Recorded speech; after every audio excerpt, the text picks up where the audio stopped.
National Congress, आम आदमी party, आपने कुछ टाइम पहले साल 1-1.5 साल पहले जो आम आदमी पार्टी को ज्वाइन भी किया था, फिर क्या जरूरत पड़ी आपको एक इंडिपेंडेंट कैंडिडेट के तौर पर इलेक्शन लड़ने की? मुझे लगता है जितनी भी पॉलिटिकल पार्टीज है ये ऑलमोस्ट लोगों को ही बंटवारा कर रही है, लोगों के लिए काम कोई करने के लिए राजी नहीं, इसलिए मैंने सभी पार्टियों को छोड़ा। आम आदमी पार्टी में मैं गया तो कि अगर लोगों ने बदलाव लाया है, इस कॉन्स्टिट्यूंसी के लोगों ने, तो इस बदलाव की शुरुआत होनी चाहिए थी, लेकिन 1 महीना होने जा रहा है, अभी तक कुछ नजर नहीं आया। मैं उम्मीद करता हूं कि जिन लोगों को भी मैंडेट मिला है जम्मू कश्मीर के अंदर, उन्होंने जो वादे किए हैं उसके ऊपर जल्द से जल्द काम शुरू हो जाने चाहिए। लेकिन नतीजा मैंने यही देखा कि आम आदमी पार्टी भी एक वही काम कर रही है, वो भी लोगों को अलग करने का एक काम कर रही है। नेशनल कॉन्फ्रेंस ने अपने एजेंडा बना दिए, आम आदमी ने अपने बना दिए, डीपीएपी वालों ने अपने बना दिए, पीडीपी वालों ने अपने बना दिए, लोगों को ही तोड़ने की बात की जा रही है। आप बोलो मुझे, हम लोगों को जोड़ने की बात करते हैं, हम कहते हैं आओ हम खुद से शुरुआत करें। किस बेस पे लोग आपके साथ जुड़ेंगे? क्या फॉर्मूला है आपके पास, क्या मैनिफेस्टो है जिस वजह से आपके साथ लोग जुड़ेंगे? देखो, मैंने एजुकेशन की बात की, मेडिकल फैसिलिटी की बात की, गरीब आवाम की पढ़ाई की, तालीम की, तिब्बी निजाम को ठीक करने की बात की, और यही मुद्दे जो आप कह रहे हो उसी मुद्दों के ऊपर जो है लोगों ने उनको सपोर्ट किया। इस वक्त पूरी चिनाब वैली से जो है महराज मलिक को जो है उनकी को गरीब का मसीहा कहा जाता है, तो क्या कहेंगे इस पर आप? देखो, उसको टाइम दिया है लोगों ने, और मुझे यकीन है कि अगर लोगों के काम नहीं हुए तो यही लोग आपको आने वाले कल बताएंगे। वादे करना आसान होता है, बोलना भी आसान होता है, लेकिन उसके ऊपर चलना बहुत मुश्किल होता है। लोग इंतजार में है कि असेंबली कब शुरू होगी और हम महराज मलिक को असेंबली में गरजता हुआ देखेंगे। क्या जिस तरह से उन्हें डीडीसी काउंसिल में गरजते थे, यहाँ पर एडमिनिस्ट्रेशन के खिलाफ गरजते थे, क्या इसी तरह से वो असेंबली में भी गरजेंगे अपने गरीब आवाम के लिए? गरजना चाहिए, मैं तो ये कहूंगा, गरजना चाहिए। और गरजने खाली गरजना नहीं है, गरजने के साथ साथ में प्रैक्टिकली हमें ग्राउंड पे काम चाहिए, और बहुत जरूरत है। मैं समझता हूं कि महराज साहब भी गांव के हैं, शहर के नहीं है, और गांव की 99% चीजों की नॉलेज है उनके अंदर। अस्सलाम वालेकुम, आप देख रहे हैं जेके ओकाब न्यूज नेटवर्क और मैं हूं आपके साथ आपका मेजबान शेख शबीर अहमद। इस वक्त हम जिस शख्सियत के साथ खड़े हैं ये तारिक रिहान है इनका नाम, और इन्होंने हाल ही में जो इलेक्शन हुए थे असेंबली इलेक्शन, इन्होंने डोडा ईस्ट से जो है इलेक्शन कॉन्टेस्ट किया था एमएलए के लिए, जिन्होंने कुछ वोट जो है वहां से हासिल किया, जबकि यहाँ पर बड़े बड़े दिग्गज नेताओं के बीच में इन्होंने हिम्मत की और यहाँ जो है मैदान में इलेक्शन लड़ने के लिए उतरे। इसी सिलसिले में इनसे बातचीत करेंगे। सर, सबसे पहले जेके ओकाब न्यूज नेटवर्क में आपका खैर मकदम है, क्या कहना चाहेंगे आप? शुक्रिया सर आपका। सर देखिए, जिस तरह से आपने यहाँ जो है इलेक्शन कंटेस्ट किया डोडा ईस्ट असेंबली से, जहां पर नेशनल कॉन्फ्रेंस के एक दिग्गज नेता खालिद नजीब सहरवर्दी, डीपीएपी के अब्दुल मजीद वानी और गजे सिंह राणा, महराज साहब मलिक जो है इन्होंने यहाँ पर कंटेस्ट किया, इनके बीच में जो है आप मैदान में उतरे इलेक्शन लड़ने के लिए एज ए इंडिपेंडेंट कैंडिडेट। क्या सोच लेकर उतरे थे, क्या अनुभव रहा इसमें आपका? देखिए, आपका सवाल जो है बहुत बेहतरीन है। मैं आपको एक बात से वाकफ कर देना चाहता हूं कि यहाँ इस इलेक्शन के रिजल्ट से पहले एक चीज कही जाती थी कि यहाँ मिनिस्टरों के बीच में, आपने होम मिनिस्ट्री के बीच में, आरएंडबी मंत्री के बीच में आप पार्टिसिपेट कर रहे हो इलेक्शन, तो ये मजाक बना रहे हो आप अपना। लेकिन आज उन लोगों को इस बात का जवाब मिल गया कि यहाँ मंत्री शंत्री नहीं चलते हैं, यहाँ कोई भी बंदा जो है लीडर बन सकता है, और इसका सबूत जो है आपने 8 तारीख के रिजल्ट में देखा। लेकिन उम्मीद है लोगों की बहुत सारी जुड़ी है उस सोच के साथ, और हमें भी उम्मीद है कि अगर लोगों ने बदलाव लाया है, इस कॉन्स्टिट्यूंसी के लोगों ने, तो इस बदलाव की शुरुआत होनी चाहिए थी, लेकिन 1 महीना होने जा रहा है, अभी तक कुछ नजर नहीं आया। मैं उम्मीद करता हूं कि जिन लोगों को भी मैंडेट मिला है जम्मू कश्मीर के अंदर, उन्होंने जो वादे किए हैं उसके ऊपर जल्द से जल्द काम शुरू हो जाने चाहिए। कोई ये मत सोचे कि भाई अभी 5 सालाना वक्त है, इसमें टाइम निकल जाता है और इंसान को पता भी नहीं होता है। तो मैं आपको एक ही चीज कहूंगा कि हमने पार्टिसिपेट इलेक्शन में किया और बहुत कम टाइम मिला। अभी तो हमने अपनी जो है जर्नी स्टार्ट की है। हमें तो पता था रिजल्ट के नतीजे जो है किस हिसाब से रहेंगे, क्योंकि हमारी किसी भी पंचायत के अंदर कोई कमेटी नहीं बनी थी, हमारी कोई पार्टी नहीं थी, हमने खुद स्टार्टअप एक किया। आज तो शुक्र है कि हमारी हर पंचायत के अंदर कमेटियां बनने जा रही है और आने वाले वक्त में आप देखेंगे हर पंचायत की नुमाइंदगी करने का टाइम जो मिलेगा वो हमारे वहां के गरीब तबके के बंदे को मिलेगी। तो मैं समझता हूं कि जो भी लोगों को जिन जिन को भी पावर मिली है, मैंडेट मिला है, उन लोगों को आज से अभी से काम शुरू कर देने चाहिए।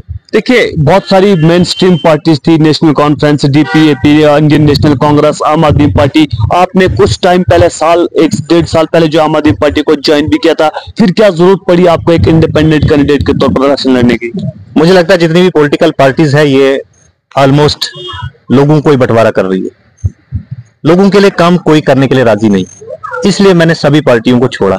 आम आदमी पार्टी में मैं गया तो आपको बखूबी इल्म होगा, बड़ी बार मैंने आपके साथ प्रेस बाइट्स भी दी है और काफी इलाकों में मैं चला हूं, लेकिन नतीजा मैंने यही देखा कि आम आदमी पार्टी भी एक वही काम कर रही है, वो भी लोगों को अलग करने का एक काम कर रही है। नेशनल कॉन्फ्रेंस ने अपने एजेंडे बना दिए, आम आदमी ने अपने बना दिए, डीपीएपी वालों ने अपने बना दिए, पीडीपी वालों ने अपने बना दिए, लोगों को ही तोड़ने की बात की जा रही है। आप बोलो मुझे, हम लोगों को जोड़ने की बात करते हैं, हम कहते हैं आओ हम खुद से शुरुआत करें। किस बेस पे लोग आपके साथ जुड़ेंगे? क्या फॉर्मूला है आपके पास? क्या मैनिफेस्टो है जिस वजह से आपके साथ लोग जुड़ेंगे? देखो, मैनिफेस्टो की बात जो कर रहे हो आप, हमारे अपने इतने मसाइल हैं यहाँ, वही मैनिफेस्टो। हमने कोई बाहर से मैनिफेस्टोज नहीं लाने। मैं बेरोजगार हूं, क्या ये मैनिफेस्टो नहीं है? मेरे पास कारोबार नहीं है, मैनिफेस्टो नहीं है? मैं लद्दाख जाके दर-बदर की ठोकरें खा रहा हूं, मेरा बच्चा कल खा रहा है, मेरे बाप ने आज तक खाई, क्या ये मैनिफेस्टो नहीं? मुझे एजुकेशन स्ट्रक्चर चाहिए, मुझे रोड कनेक्टिविटी चाहिए, मुझे बिजनेस चाहिए, मैं यहां सेटल होना चाहता हूं और घर के अंदर मैं अपने इलाके को डेवलप होता हुआ देखना चाहता हूं। मुझे क्या करना है पार्टियों को जो बिखर अलग अलग करने का काम कर? यही मैनिफेस्टो लेकर, यही बात लेकर, यही एजेंडा लेकर जो है महराज साहब मलिक जो है आपके इलाके में घूमे और आपके ही इलाके से उन्होंने 9000 के करीब जो है डोडा से उन्होंने वोट लिया और वहां से जीत कर वापस आए, जहां पर उन्होंने एजुकेशन की बात की, मेडिकल फैसिलिटी की बात की, गरीब आवाम की पढ़ाई की, तालीम की, तिब्बी निजाम को ठीक करने की बात की। और यही मुद्दे जो आप कह रहे हो, उसी मुद्दों के ऊपर जो है लोगों ने उनको सपोर्ट किया। इस वक्त पूरी चिनाब वैली से जो है महराज मलिक को जो है उनकी को गरीब का मसीहा कहा जाता है, तो क्या कहेंगे इस पर आप? देखो, उसको टाइम दिया है लोगों ने और मुझे यकीन है कि अगर लोगों के काम नहीं हुए तो यही लोग आपको आने वाले कल बताएंगे। वादे करना आसान होता है, बोलना भी आसान होता है, लेकिन उसके ऊपर चलना बहुत मुश्किल होता है। और मुझे लगता है जिस हिसाब से लोगों ने उसको मैंडेट दिया है, उसको काम करना शुरू कर देना चाहिए। और सारे लोग इंतजार में हैं।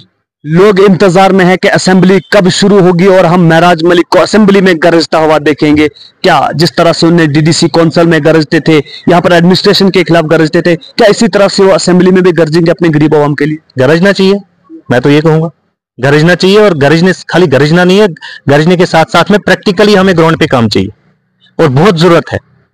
मैं समझता हूं कि महराज साहब भी गांव के हैं, शहर के नहीं है, और गांव की 99% चीजों की नॉलेज है उनके अंदर, क्योंकि जो बंदा गांव के अंदर रहता है उसको पता होता है मेरे पास किस चीज की कमी है और क्यों मैं पीछे रहा हूं। आप मुझे बताएं, जिस तरह से 8 तारीख को जो रिजल्ट निकलकर सामने आया, जहां पर महराज मलिक जो है फर्स्ट नंबर पर आए, उन्हें जीत दर्ज की, और सेकंड नंबर पर जो थे भारतीय जनता पार्टी के कैंडिडेट गजय सिंह को दूसरे नंबर पर रखा गया, और कुछ लोग जो थे उम्मीद लगा रहे थे कि शायद गजय सिंह यहां पर जीत कर, क्या वजह रही कि गजय सिंह जो है यहां पर दूसरे नंबर पर आए? क्या वजह ऐसा रहा? मुझे तो, मैं आपको एक ही चीज कहूंगा, हर कैंडिडेट मेहनत करता है और ये सोचता है कि भाई मेरी मेहनत सबसे ज्यादा हो, लेकिन कहीं ना कहीं कैंडिडेटों के अंदर भी प्रॉब्लम होती है जो मेहनत पूरी नहीं कर पाते, और जो ये सोचते हैं कि भाई वो काटेगा और मैं बीच में से निकलूंगा। मुझे लगता है यही सबसे बड़ी कमजोरी रही भारतीय जनता पार्टी की यहाँ डोडा इस सीट के ऊपर। अगर उन्होंने बहुत सारे हथकंडे भी इस्तेमाल किए थे, वो सुना था आपने सोशल मीडिया पर, क्या कहेंगे उस सब पर आप? नहीं, मैं तो कहूंगा ये बेसलेस बातें होती है, ये ना हमारे डोडा में ऐसी बातें होनी चाहिए और ना होनी चाहिए आगे भी। देखो, नेशनल कॉन्फ्रेंस को सबसे ज्यादा मैंडेट जो है जम्मू कश्मीर से मिला है, जहां पर उन्होंने कम से कम 42 से ज्यादा सीटें हासिल की है, और जो वादे नेशनल कॉन्फ्रेंस ने लोगों के साथ किए हैं, और इस वक्त सीएम उमर अब्दुल्ला जो है वो प्रधानमंत्री मिस्टर मोदी से मिलने के लिए गए हैं, वहां पर अमित शाह जी से उन्होंने मुलाकात की है, राजनाथ सिंह से मुलाकात की है और मुख्तलिफ मिनिस्टरों से जो है वहां पर उन्होंने मुलाकात की है। क्या जम्मू कश्मीर के अंदर लोगों के साथ जो वादे किए गए हैं इलेक्शन कैंपेन के अंदर वो पूरे होते हुए नजर आएंगे? क्या उम्मीद है लोगों की और क्या कहेंगे आप? देखो, उन्होंने जो मैनिफेस्टो लॉन्च किया है, हमारी नजरें तब से और आज तक बनी है और आगे भी बनी रहेगी। जिस दिन हमें ये लगेगा कि अपने मैनिफेस्टो के ऊपर काम नहीं कर रहे हैं, हम सड़कों पे आने के लिए तैयार हैं और उसके लिए हम सियासत में कूदे। हमारा फर्ज बनता है कि हम राइट टू प्रोटेस्ट करें और प्रोटेस्ट करना हम तो आज से शुरुआत करने जा रहे हैं। कल आने वाले कल में आप देखोगे हमें सड़कों पे, अगर इन्होंने काम अपने स्टार्ट नहीं किए। आप ये मत समझो, देखो ये यूनियन टेरिटरी है, पहले स्टेट हुआ करती थी, अब यूनियन टेरिटरी है। यहाँ पर जो कुछ भी फिलहाल हो रहा है वो गवर्नर की ज़ेर सदारत हो रहा है और इस चीज को लेकर आप ज्यादा नॉलेज रखते हैं। क्या कहेंगे फिर भी उसके बाद भी अगर लोग सड़कों पर उतरेंगे, पुरअमन हालात को वो भगाने की कोशिश करेंगे, प्रोटेस्ट करने से क्या कोई सुधर सकता है?